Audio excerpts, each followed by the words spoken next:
Good morning, good evening, good all the things. Hi, I am Catie Brannon, and this is Tea Time True Crime with Catie, where we talk all things true crime. Now, with this story, I do say there is a trigger warning. Now, this is something that has been in my head for days. I think it's because it sounds like a horror movie. As I was doing some research, I came across this case. And George actually didn't want me to do it. He just thought it was just way too much. But for some reason, out of nowhere, Duran Duran, I had an inkling for them, even though I love Duran Duran. I have a very eclectic taste of music. I guess one of my favorite songs is Coming Undone. And I went to go get I wish I got a tattoo. I'm due for some ink. But I went with a friend to get a tattoo and I started explaining the story. And again, I got validation saying, yes, Catie, do this story. So I'm going to be talking about the horrific case of Brandon Duran. So again, guys, trigger warning. In harmony, just wanna go back. All right, I hope you guys enjoyed the title page. Those are my fur babies, and those are the good vibes. Not only those are good vibes, I also have crystals that, if you noticed, I changed it up a bit. I really feel like I really contacted Brandon. I could just feel his energy. And I could just feel that he was such a good person. And I just don't want him to be forgotten. Before we go on, I usually have a shout out. The main shout out is that there is, if you are close to Virginia, they're going to be having a Screams Expo in Hampton, Virginia. It's going to be in some kind of center, I assume. Now, I really want to go because I don't know if you guys heard of Jenna Jameson, but I absolutely just adore her. It doesn't matter what you think about her, but please know that her book changed my life. And she is a strong queen. And I'm excited because I get to meet her. And I already been talking to her on social media. We've actually been talking on social media, I think, since like 2015, 2016. So when she went on TikTok Live and I said, hey, I heard you're going to be, close to me, where I'm going to be driving to Virginia, to Hampton, Virginia at the end of September. And I want to meet you. And she knew exactly who I was. She's like, oh my gosh, Catie. She's like, you're amazing. We have been talking for a long time, right? It's going to be so great to meet in person. And I was like, this is coming from Jenna? Like, what? So yeah, guys, I'm really excited. If you guys want to hang out, I'll be wearing my merch, which you can get down below. I'll be wearing my hoodie, and if it says Tea Time True Crime with Catie, a tall girl with long, hair and wild glasses. Even though today it's not so wild, I just did some wild good vibe makeup. Say hi. Do not be shy. I'm actually very, very friendly and I would love to meet you. And if you want to talk about the podcast or recommend something, I'm all ears. And I really appreciate it because I know this is not a big deal to a lot of people, but I've reached over 1,000 subscribers. So I want to come on here and say thank you so much. I'm going to keep on improving as a content creator, a true crime, I guess, journalist, someone told me, which was amazing. I guess I'm a journalist in a way. I mean, I research, I edit everything, I fact check my stuff. So I'm really excited. So I am rambling, but I'm so excited to meet you at Screams Expo. Just come on and say hi. I would love to get a selfie with you. And yeah, meeting Jenna, you guys, I'm still like, what? Yeah. All right, I'm taking a sip of high quality H2O water. And if you're just listening, I have this awesome hard rock blingy cup that I got from Atlanta like a few weeks ago. Has it been a few weeks? It was like the beginning of July. Is it me, or is time just going like way too fast? Like, slow down, you know? So, I'm going to be talking about Brandon Duran. Now, he was born May 15th, 1985. So, yes, he is a Taurus. He was known kind of like a typical Taurus. He was loyal, a little bit laid back. He was extremely loved by his family. I mean, great relationship. He kind of grew up in a blended family. He had a great relationship with his half brother, Garrett. Now, Garrett says that, even though he was his half brother, he's his brother, which I get that completely. Now, when Brandon would walk into a room, he would have just this wonderful smile. And, he also was kind of animated like Nicolas Cage, like early Nicolas Cage, from like the 80s. So very animated, very fun. Honestly, Brandon just seems like a really fun guy to be around. I feel like we could have totally been friends. And I think this is why this case hit me so much, because like I felt like, I don't know, I knew him in a way. Even though I never met him, just like researching him and seeing pictures, which you're going to see on the screen. I don't know, I felt like some kind of connection to him. I know. It's kind of odd, right? But, if this is your first time joining a podcast, I feel connected to the people I talk about because I want to talk about them, to bring them, like, to make sure they're never forgotten, and also if there are some cases that have awareness, then absolutely. So, even though Brandon grew up in, like, I guess a so-called broken home, I feel there was nothing broken about the home. Brandon was completely loved. He was close with his family. His mother's Cindy was was everything to him.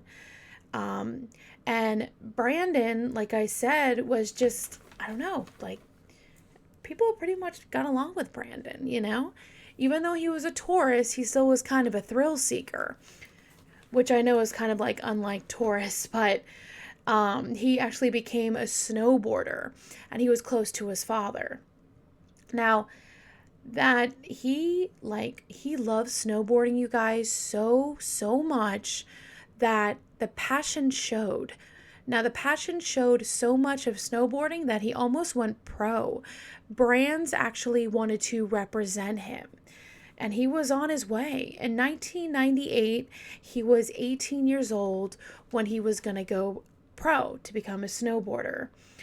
Tragedy struck, though, when his father passed away from a blood disease. Now, they say that the father went to, like the hospital for his liver, and then all of a sudden they find out he has this disease, and it was rather quick, which was really, really horrible. Brandon and his father were extremely, extremely close. And his father was part of a motorcycle gang. Now, I don't want to say gang like Hell's Angels, but it's kind of up there. It's called Banditos. But if you've seen the funny movie Pop Star, Banditos, that's what I think of, is that funny thing. But while researching this motorcycle gang, not funny about it. Like, number one motorcycle gang is Hell's Angels, and Banditos is actually number two. So yeah, those they don't mess around with the motorcycle gang. Brandon was very fond of motorcycles, but yet he did not join the gang.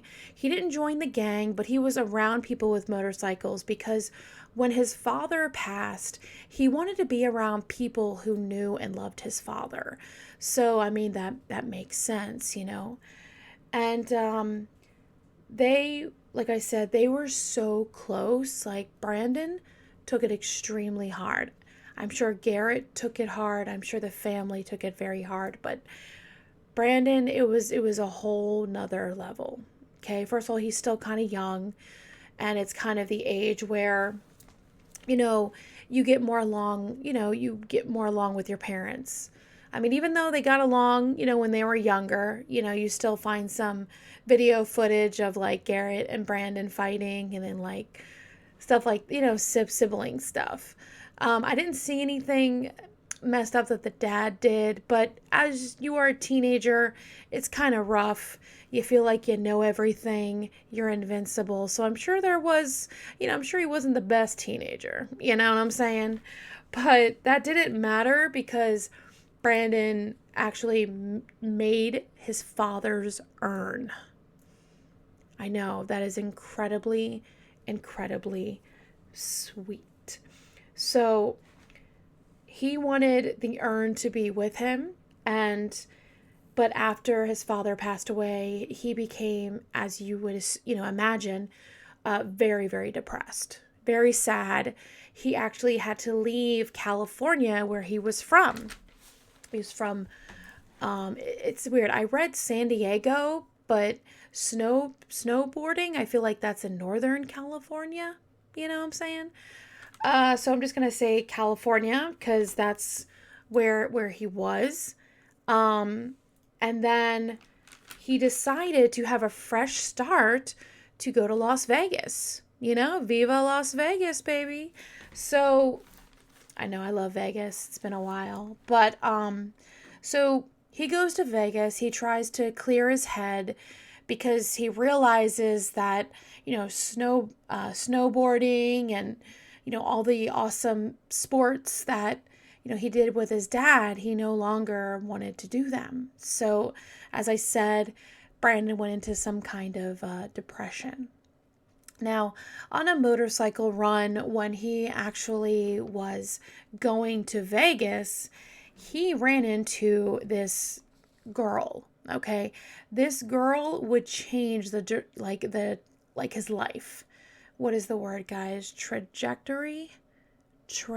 I know. Some words I cannot say, but you know what I mean. It completely changed everything about his life. So the girl he ran into was Amber Andrews. Now, I did everything I could to find her birthday. I knew they were the same age, but let me know what kind of vibe you're getting. I'm getting like Gemini or Scorpio vibes from her, but we don't know. She was a raven-haired beauty who did like the retro pinup look, like the cat eye and the red lip, and yeah. She had like these really blue eyes. She had long, long dark hair, and she did like the short bob bangs. I say that is like the Betty Page look. I would say that's I think the look she was going for. She was completely not head to toe, but she had a lot of tattoos. She was inked, and she would, she also would kind of come off as like mysterious in a way. Now, Brandon, oh man, when he laid eyes on her, ooh, you guys, it was over. I feel like to Brandon, that was his dream girl. That was the hard rock and roll metal chick that just didn't take crap from anybody. And I think he was looking for someone during such a hard time is to be there for him.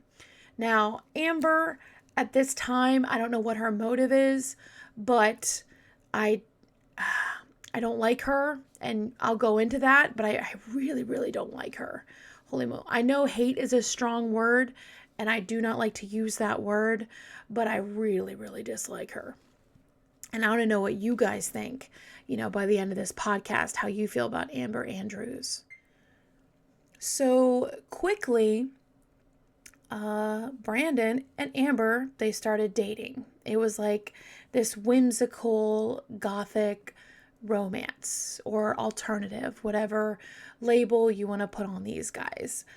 Or this couple, excuse me. Now, it was quick. Like, Brandon, I think after he lost his dad, I think he just always wanted to be a dad, and he just was really into his family. So when him and Amber were like hooking up and they decided that they should get married. Now, their wedding date, you guys, was June 6, 2006. Yeah, guys. Triple sixes. Yeah. That is that's pretty hardcore. So I read that some people believe when they got married on that day that the D word came out. It rhymes with semen, but the D word, I don't believe in saying it out loud because I don't want to invite things, but I don't agree with that. I think it was pretty hardcore that they had the wedding that date. But just let you know, I know someone who got married, July 7th, 2007. So that's 777, and it didn't work out. So I don't think you pick the date and it create a monster. I feel like she was already a monster, because someone that evil, yeah, sorry, I'm jumping ahead. I know. Sorry, I had to redo my makeup again because I was like crying, which I may cry in the podcast. I know I don't cut out tears when I do my podcast. I don't cut any emotion out. I am authentically me. I am who I am. Okay? Now, their wedding was, like I said, like this beautiful gothic romance. Amber wore it was like a beautiful black dress that she apparently made herself. And people were like shocked that she wore a black wedding dress, but that was her. And like I said, they were like an alternative couple, And Amber was obsessed with Sherry Moon Zombie, which Sherry Moon Zombie, of course, is Rob Zombie's wife. And yes, they are still married today. Just a fun fact, little FF. Amber was also a tattoo artist, apparently. I looked up. I was like, oh, she's a tattoo artist. Okay. She loved horror, and she liked things dark. But she had like this kind of, I wouldn't say bubbly attitude. She had a very assertive kind of personality, which is not the opposite of Brandon, but I feel like Brandon was a little more laid back and she kind of controlled the relationship, like the narrative, So when she was, married, like in the wedding dress, she was apparently already pregnant.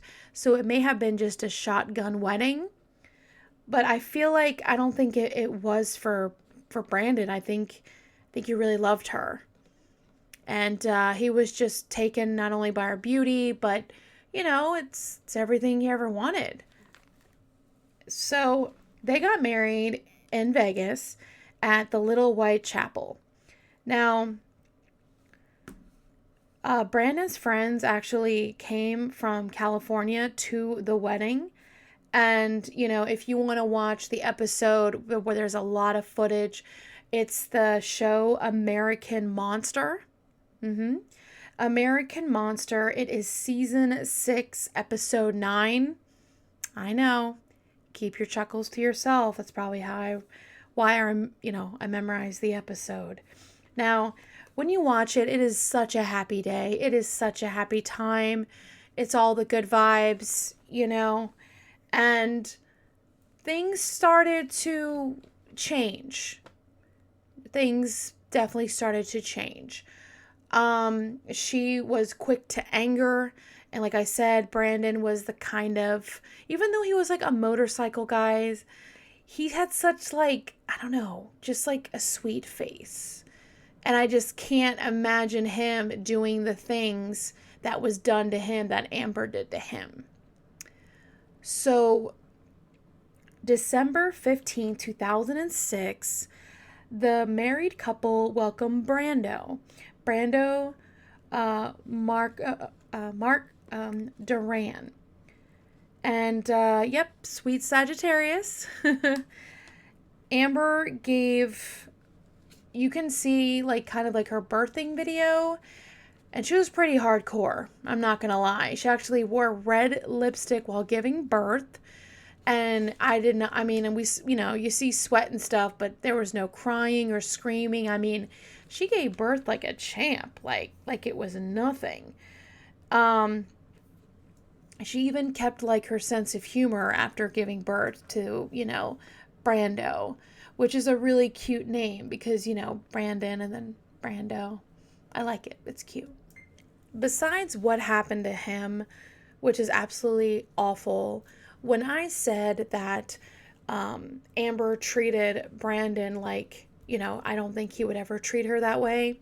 So, how that was it seemed like a domestic violence case because loved ones said that, months or weeks later, Brandon would have different bruises on his body, but he would never say anything about them.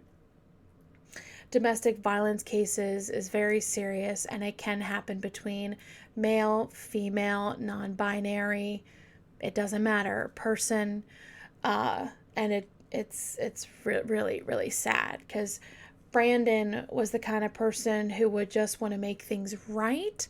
I don't want to say he was like a pushover or anything like that. He didn't seem like that. He just seemed that, okay, well, my wife just gave birth. She's pretty upset. Maybe I did something wrong, you know? Which people who are in those situations may feel that way. Now, Brandon, as soon as Brando was born, oh my gosh, you guys, so cute. Brandon, reality hit. Like, this is a living child. This is my son. So I like to go out. I like to have fun with friends, but I also know how to be an adult. So he actually had a very nice job. I couldn't find out what job it was, but it was a good job. And he wanted to bring stability into the family life. Well, Amber, she's pretty hardcore still. If you look at her picture, to me, she's like a party girl, and the party did not stop. Mm-mm. And it was very frustrating to Brandon because, she would sometimes come home way later than she thought, and there was like no excuse at all. So things in the household are getting, there's definitely tension. Brandon's family is noticing that Brandon is becoming unhappy, but he will do anything to make his son's life better. So he just, continues to work harder until one day Amber actually comes home like the next day or something like that, like hours later. She's wearing different clothes than when she left, and her hair was wet. So it looked like, what? Like she showered somewhere? So, Brandon is like, where were you? Like, where have you been? And she got really angry. And I cannot believe that this woman did this and he did not smash her in the face. Now, I'm not saying I don't agree with violence. I don't. Sorry. But I'm just saying, like, the reflex. I mean, some people have like, okay. So what she did was that she got mad at Brandon. I guess, who knows? She's already apparently been subtly abusing him, I shall say. Yeah, it sounds like abuse. So what she did was grab the urn. Yeah, she grabbed the urn, and it was the urn that Brandon made for his dad's remains that are still in the urn, okay, you guys? And she goes and throws it.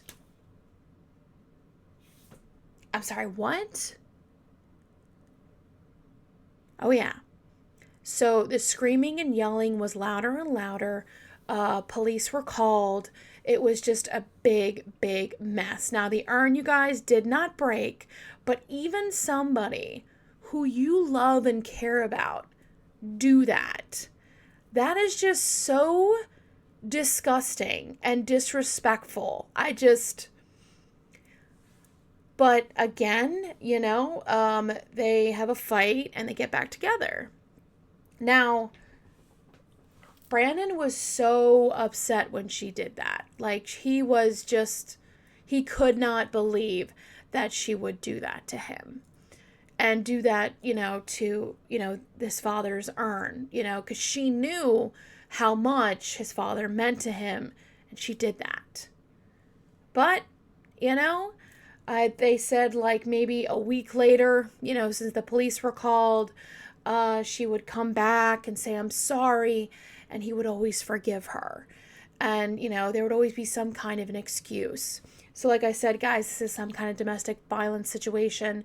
And please do not comment that, he should have left or whatever. Because if you've never been in that kind of situation, there's all kinds of different perspectives. And I feel like, I don't know, domestic violence involving a man, like, it's bad enough that, women are not believed at all. But the same goes for men. Except men mostly don't say anything. It's usually one of their loved ones, family members, always says something.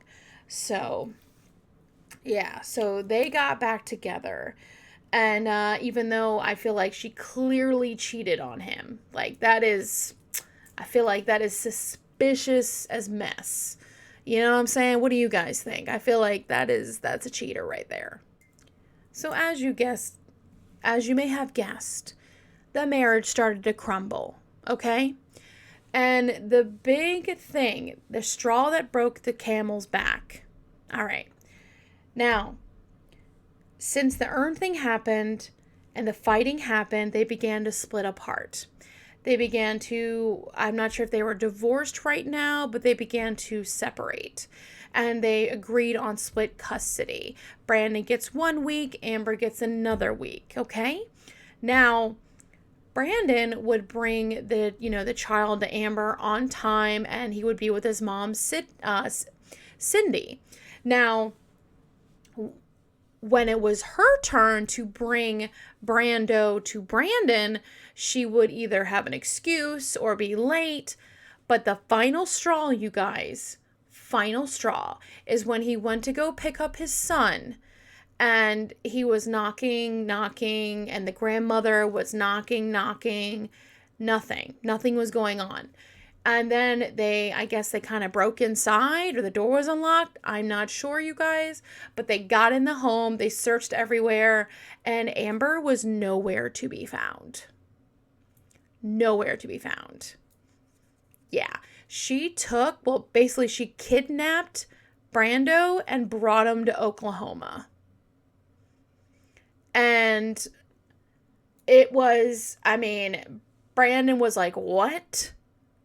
So I'm not sure it was his mom, but one of his loved ones went with him, drove the 20-something hours to Oklahoma to go pick up his son. And they were not answering the door. So that is when the police are involved, because they're like, I don't know what to do. I want my son. And when she pulled that trick, Brandon was not so nice Mr. Brandon anymore, all right? He realized that it's done, it's over, it's finito, okay? So when you called the authorities and she basically kidnapped her son, like, out of state, Brandon fought for full custody of Brando. And you guys, guess what? He got it. He received full custody of Brando, and things were okay for a while. I think for about like a year. And, Brandon and the grandma and his loved ones were all watching Brando. It was really cute watching the footage of like the holidays, about Christmas cookies and traditions and all that. But one day, Amber shows up. Yeah. I believe it is about a year later, after the full custody battle that Brandon won.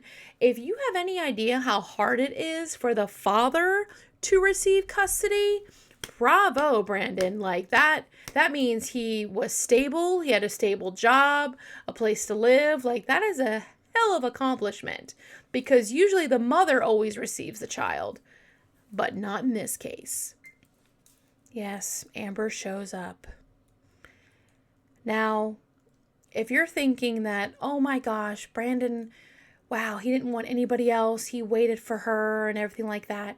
Not true. He actually started dating and he went on. But he did love Amber, and there was no one else like Amber. And Amber went over there and said, let's try again. Let's start over. Let's, fresh start. And Brandon was like, I love you.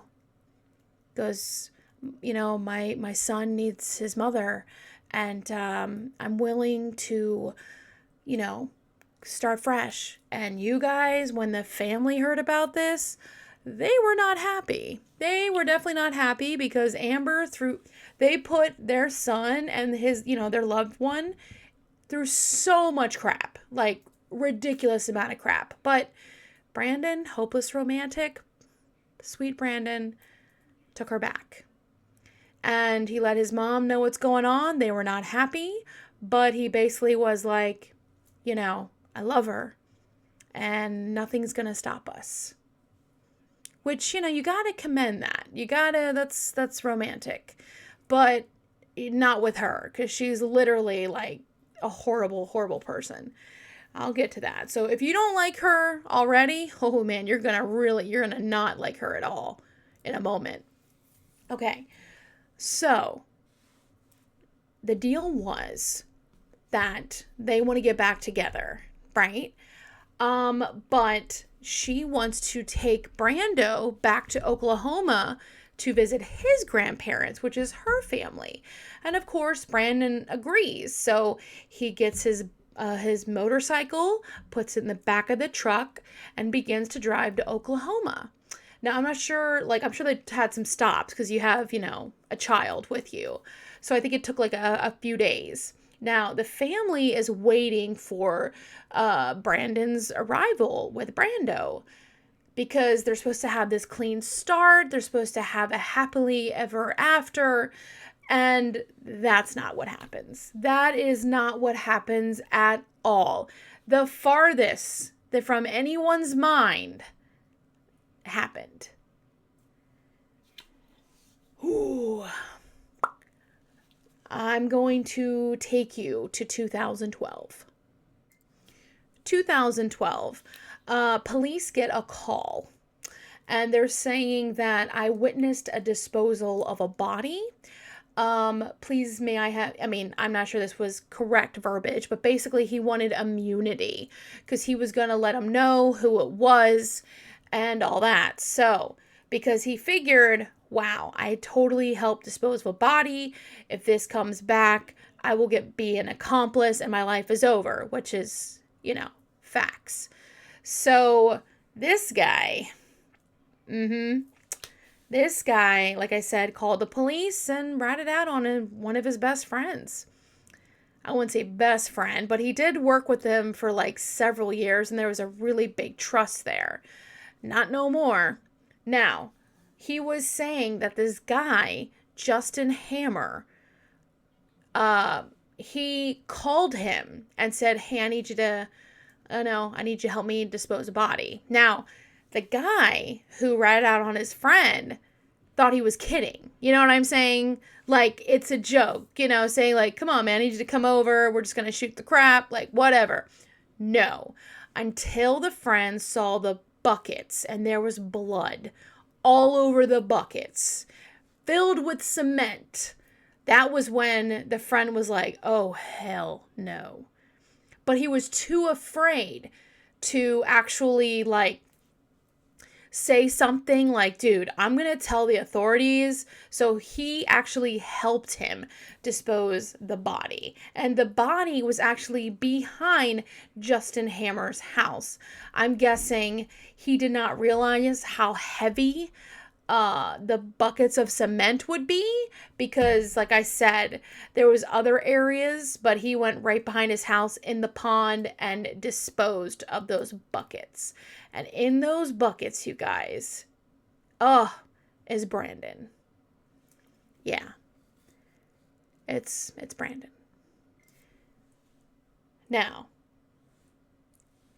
when the authorities go and find out where the body is, they immediately call Amber, because they realized,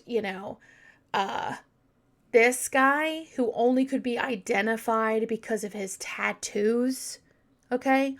Only because of his tattoos, that's how people knew it was Brandon. Because you had the family call there looking for their loved ones, and then when they found out, there was a body found in a pond. And it wasn't just a body, you guys. Like I said, trigger warning, it was pieces of Brandon. 25 pieces of Brandon. I know. Oh, it's awful. It's absolutely awful. And what I couldn't believe was, the police actually, like, during the investigation, sometimes police have couth and they won't say what happened to the loved one, but Oklahoma, man, they were just blunt and to the point. And they told Cindy, like, what happened to her son when, all the autopsy and everything happened, which, what do you guys think about that? I don't know. Would you want to know, or would you not want to know? Let me know down in the comments below. But sadly, Cindy knew what happened to her son, later, it's awful. So when the guy narked on his friend, okay, the bodies, the police were like, we got to drain the lake, because he says buckets, and we only found a few buckets. Not as many as what the guy said. And when they drained the lake, they saw a dog cage, and inside the dog cage was a human torso. Yeah. Each bucket had different body parts of Brandon. When they finally got to the head and did an autopsy, they saw that he died from a gunshot wound to the face. And there were also, get this guys, 3 bullet holes in the back of Brandon's head. Yes. Now, you're wondering, okay, so the police went to Justin Hammer, right? Correct. And you know what? Justin Hammer admitted it. He goes, yeah, absolutely. I did kill him. But it was because of self-defense. And the police are like, what? Yeah, this man came into my house, broke down my door, and I was scared for my life. And I think he was from a motorcycle gang, so I got my gun and I shot him. And when they're like, okay, you shot him? But there was more than one bullet hole. And then he's like, oh, it was me. I was by myself. I also had a pistol. So I shot him also 3 times. So the police are like, wait a minute. So you had one pistol in one hand and a shotgun in the other. And you just like went guns blazing. I'm sure they didn't say that, terminology. But that's what I think, It's like, okay, that's definitely not like, what? Now, when Amber heard about the death of her husband or ex-husband or reunited lover, whatever you want to call him, I would say he was a pawn to Amber. Just somebody that she could just control, and when she couldn't anymore, he had to go. Which, I'm like, that makes no sense to me, because they're getting back together. Why would you kill? Why? Well, here's the thing. Amber said that she had nothing to do with it, and that she was dating Justin Hammer, and he was just incredibly jealous. So when, she was telling Brandon in the truck, okay, before she went to a doctor's appointment, she told Brandon in the truck, they first dropped Brando off at a friend's house, the babysitter, because she had to go to a doctor's appointment. And then when she told him about the ex-boyfriend not leaving her alone, Brandon apparently, allegedly, went on the motorcycle from the back of the truck, drove down to Justin Hammer to have confrontation. Number one, when Cindy heard this, she goes, no, my son does not like confrontation. He would not do anything like that, let alone kick a door down and, try to fight someone. Police are going through more evidence in Justin Hammer's house, all right? And they found a note.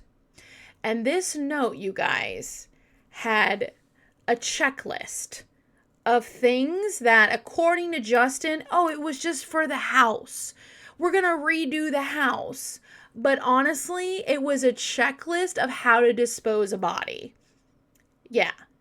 And here's the thing. The handwriting, according to a handwriting expert, it was a woman's handwriting. Yep.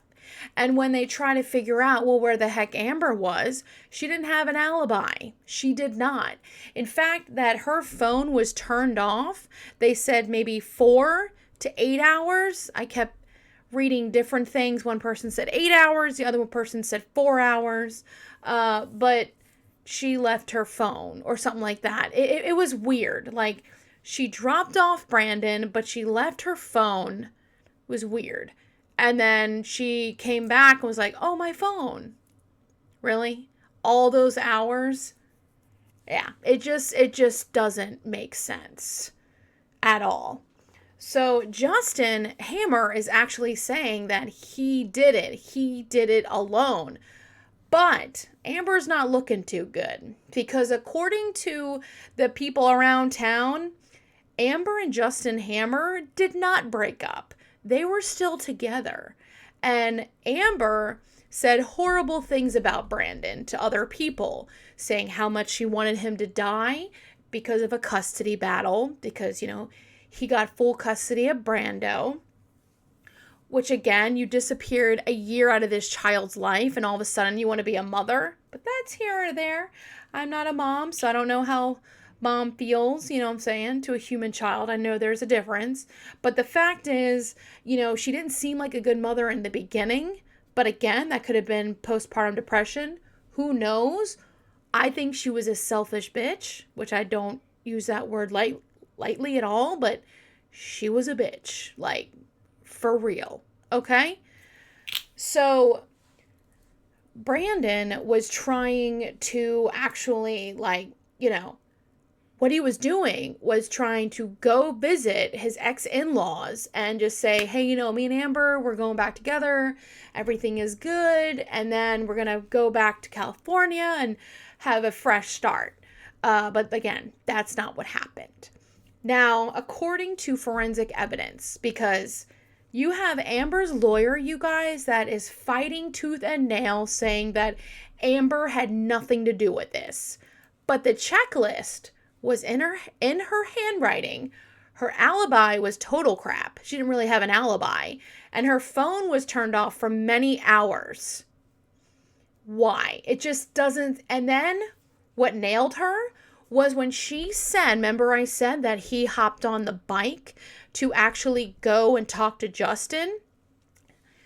Cindy, Brandon's mother, actually said that motorcycle was not working. It was non-operational. So caught in another lie by Amber, because there's no way he can go on a broken bike and go to Justin's.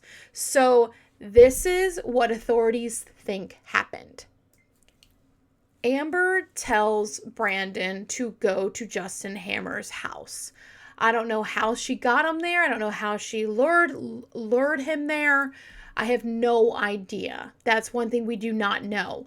One thing we do know, though, is that when he got out of the car and Justin actually, he kicked the door out. Now, remember he said that Brandon kicked the door in? Well, according to forensic evidence, the door was kicked out, not kicked in. So Justin saw them kicked open the door, already had the gun in his hand. Brandon is out like, what is happening? And all of a sudden, Amber, this is what authorities think, Amber got the pistol. And in the back of his head, the bitch couldn't even look at him in the face. And she shot him 3 times in the back of the head. As he was being shot, Justin grabbed the rifle and shot him in the face.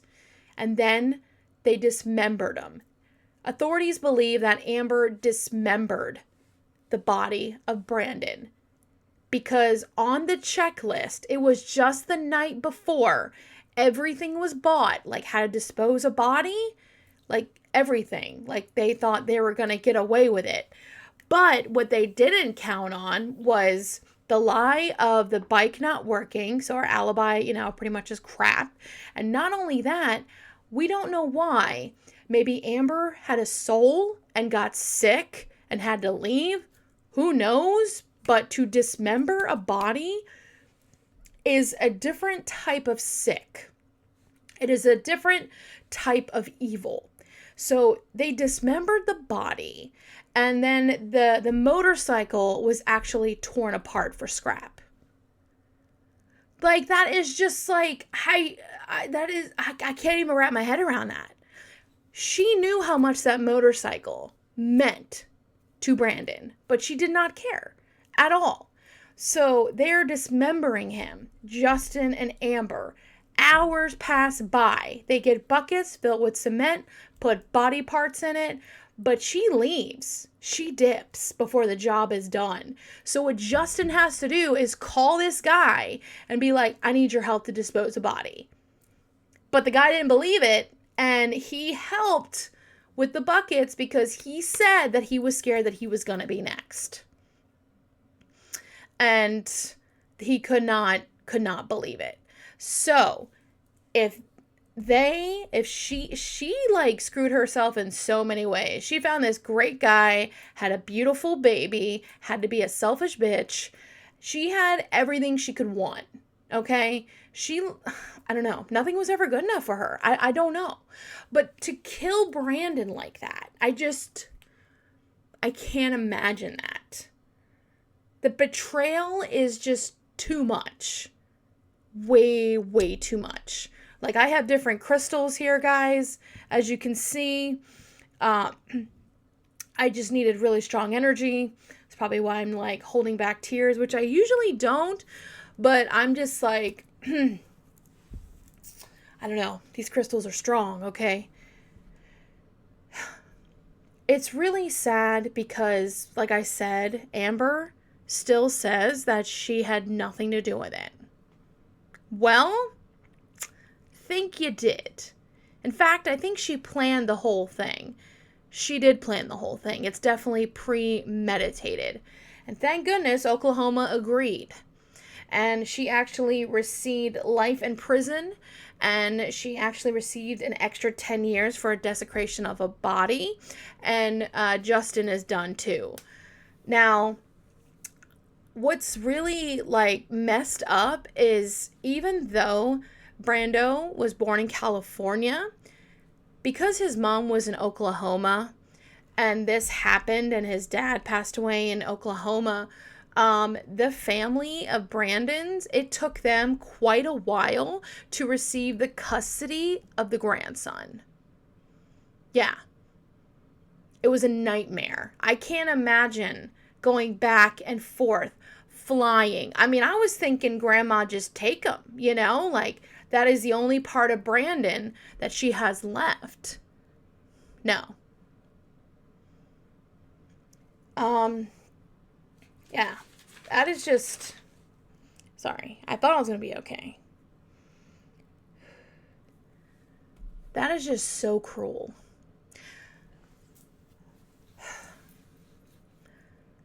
On a happier note, Brando, I believe that he knew his father, even though he was in his life for such a short time.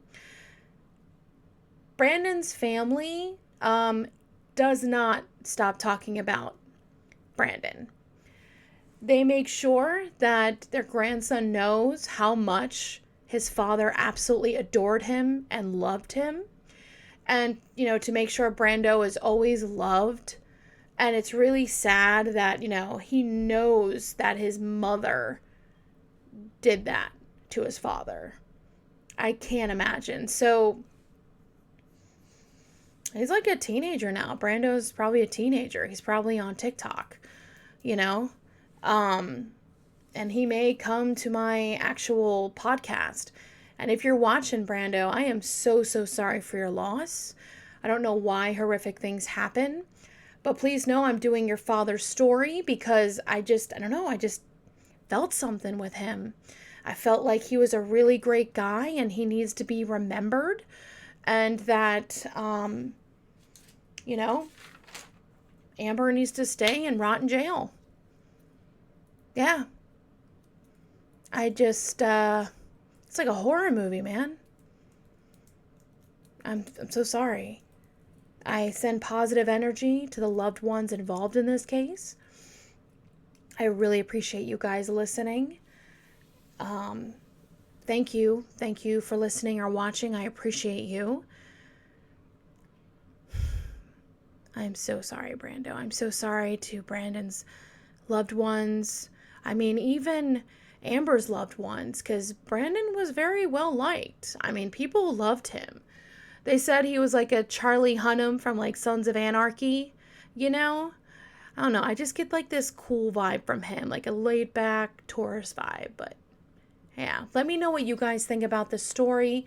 If you guys have any suggestions, definitely leave them in the comments below, or you can email me at teatimecb@yahoo.com. If you guys are at Screams Expo, hang out with me, take pictures, talk to me. I would appreciate it. I mean, it means a lot to me. And even though it's just 1,000 subscribers, that somebody was kind of being mean, like, ooh, big deal. I believe you should celebrate every milestone. You should believe, you should, always like celebrate little, victories in life, because life is too short. It's beautiful. Please know that you are loved and you are cherished. Sorry for drinking just water today. I mean, I was sipping on coffee. Yeah. So good. I love my coffee. I use Nespresso. When I was in Ireland, I fell in love with the Nespresso machine. So me and George saved up and finally got one. It's worth it. Thank you guys. Remember, you are doing better than you think. Bye, guys. Thanks for hanging out.